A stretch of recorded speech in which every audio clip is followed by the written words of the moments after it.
I lost everything twice. I don't know if you've ever lost everything before, but I've been bottomed out twice. I done seen rock bottom 2 times. I've been through some walls up in here, man. I'm just trying to tell you, man, God is really with you. God is in the forgiving business. God is in the get it together business. If you got dreams and visions, I got news for you. God is in the make your dream come true business. He did it for me. How he won't do it for you? A lot of y'all better than me. I'm just gonna flat out tell you. Most of y'all ain't done what I had to do to get to where I am today. You just ain't had to do this type of dirt. You ain't been homeless, so you ain't got to scrap like me. Most of y'all didn't come. You're not old as me. I've overcome it all because I have a relationship with him. And you can listen to me and tell that I'm not a perfect person. I am not a perfect Christian. I have my flaws. I am a flawed human being. But guess what? You are too. You ain't got it all together. I dare you to say you do. I make a lot of money, man. But guess what? I ain't got it all together. I'm hurting, man. Everybody tripping through something. Everybody, I don't care who you are. You going through something. But if you got God, you can make it. I'm just telling you this little piece of information. I don't see most of y'all most of the time. So you're sitting here, you're kind of looking at me a little bit odd. Why Steve talking like this stuff? I'm just trying to put you on game. Because let me tell you, all y'all want to be successful and you want to be happy, but you got to get there. It's a shortcut to getting there. The shortcut to getting there is the relationship with God. If you try it without it, you're going to fail miserably. You're going to sink, man. It's going to be ugly for you. Now, this is what you got to do. Identify your gift and get busy with it. God gave all of you a gift. Identify your gift. It is the thing that you do the absolute best with the least amount of effort. That's your gift. Get busy at that. If it's drawing, if it's teaching, if it's sharing, if it's caregiving, he put that gift inside of you. He didn't hide it under a rock or put it under the mountain or put it on the mountain somewhere. He put the gift in you. And you look at me any kind of way you want to. What I'm just telling you is real. That's how you become successful. And so he said to me, if you haven't got a list of your goals, Mr. Rohn, it's probably because you don't have enough reasons. He said, I'm sure since I've met you, you have enough intelligence. And he said, you have enough good health. And he said, you have, all of those things working for you. But here's what you must work on now is to have enough reasons. Looking into the future, developing reason. Okay. Now here's a note to make. It's important to make sure that the greatest pull on your life is the pull of the future. Some people let the past pull them back. The past can be like gravity if you let it to pull you back. Some people live in the past. They live in the darkness of the past. They live in the mistakes of the past. They live in the discouragement of the past. They didn't make it, and that affects them for the rest of their life, living in the past. So we don't want the past to pull us back to live in the past. So make this note. Dreams and goals can become magnets. Dreams and goals can become magnets. And the stronger the goal, the higher the purpose, the more powerful the objective, the stronger this magnet is that pulls you that direction. Now, not only does your goals and your objectives pull you that direction, here's what they also do. They pull you through. They pull you through all kinds of down days. They pull you through a difficult time. It'll pull you through some winter of your life. Some people get lost in the confusion of the day simply because their goal is not bright enough to pull them through. Next, it's goals that drive us to take advantage of the spring. Why would the farmer put the plow in the ground in the spring if he couldn't see the vision of the harvest when the summer is finished? Is it possible to see the finished harvest? And the answer is yes. We do that simply by faith. Key phrase, faith is the ability to see things that don't yet exist. So here's what we want to do in our goal-setting session, is to start looking into the future of what you would like to accomplish, where you would like to go, the person you would like to be, and see if you can't get a better picture of the finished objective. See yourself there. See yourself in possession of. For your dreams to greatly influence you, for the future to pull you, your future must be well planned. There are 2 ways to face the future. One is with apprehension. The other, with anticipation. Guess how many people face the future with apprehension? Why? They don't have it well designed. And without really thinking about it, they have probably bought someone else's view of how to live. You will face the future with anticipation when you have planned a future you can get excited about. When you have designed your future results in advance. In this way, the future will capture your imagination. So here's what I'm suggesting. How much time do you spend working on you? How much time do you spend every day working on your dream? In the last 90 days, how many books have you read? In the last year, what new skill or knowledge have you acquired? What kind of investment have you made in you? So I'm saying that as you begin to look at where you want to go, if you want to make it today, and things are changing so fast you have to literally run to stand still, I'm saying that you've got to make some conscious effort to begin to work to develop you. Here's something else. Most people are not living their dreams because of fear, ladies and gentlemen. I was in Columbus, Ohio yesterday speaking for a particular Ohio department. Young lady named Karen who greeted me, who organized the event. Very talented, very skillful. And she was talking about she wanted to become involved in the consulting business. I said, why aren't you doing it? I said, you have the abilities. I said, you're not here because they like you. You're here because you're doing the job. You're making things happen. And she came up with all kind of ideas, but finally she said, I guess I can't see myself doing it. I guess I'm afraid. Fear, limited vision, and lack of self-esteem is what keep most people doing things they don't want to do. I flew from Columbus, Ohio to Denver, Colorado to a major communications company, and the person that picked me up at the airport told me about the fact that the company is planning on having a major downsizing, and they offered some of the employees there an early retirement, and some of them will earn as much as $300,000. And they said, this is the last time that you can take this offer. If you don't do it when we have the downsizing, you might be among those who will lose their jobs, and all you will get is your severance pay. And only 50% of the people who were eligible to take the $300,000 took it. The others were afraid to take a chance on themselves. The others couldn't see themselves beyond that company. They couldn't see life after that company. The same reason that people stay in relationships where they're abused or they're unhappy or it's unfulfilling. They can't see themselves beyond that relationship. They can't see themselves enjoying life without that person. They think that this is all that they can do. The same reason that people get stuck at a certain level in life. They can't see things being better for them. And they think that this is it and this is all they deserve. This is all they've ever seen. It's been passed on to them. And they think that this is it for them. Oh no. I look at what Dr. Blanton, Smiley Blanton, who is a colleague of Dr. Norman Vincent Peale, what he said about fear. He said, fear is the most subtle and destructive of all human disease. Ladies and gentlemen, fear kills dreams. Fear kills hope. Fear puts people in the hospital. Fear can age you. Fear, ladies and gentlemen, can hold you back from doing something that you know within yourself that you're capable of doing, but it will paralyze you. And it seemed like you're in a hypnotic spell. And I ask you a question, what is the benefit? Everything that you really want in your life comes down to one thing. You want some kind of change in how you feel, or what I call a change of state, the state of mind or body you're in at that moment in time. We all want to change how we feel. Think about it. The only reason you want more money, you don't want little pieces of paper with pictures of deceased notables on it, do you? Of course not. You want money because of what you think it'll give you. You think it'll give you more freedom, more fun, or the ability to give to other people. You believe it's going to lead to some kind of pleasure if you want it. Say, I want a business. Listen, I know a lot of people in business who don't want their business anymore.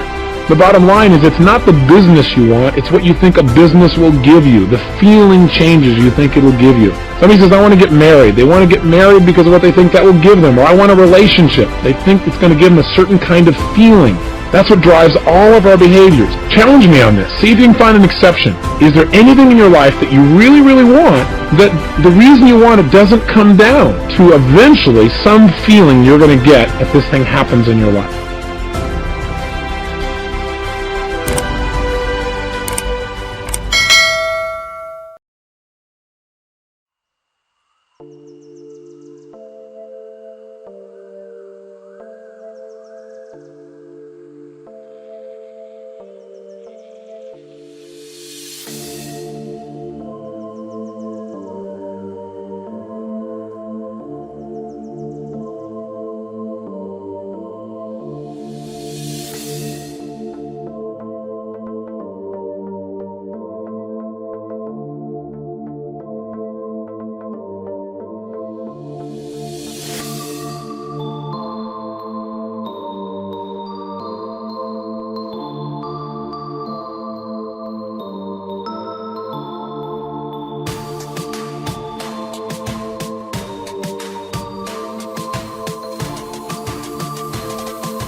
is right.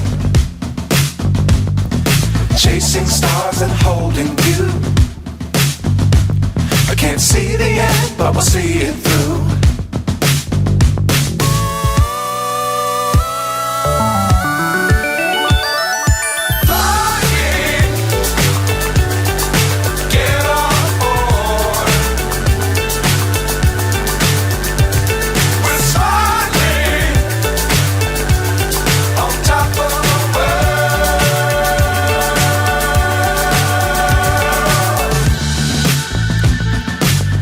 Times don't fly too high.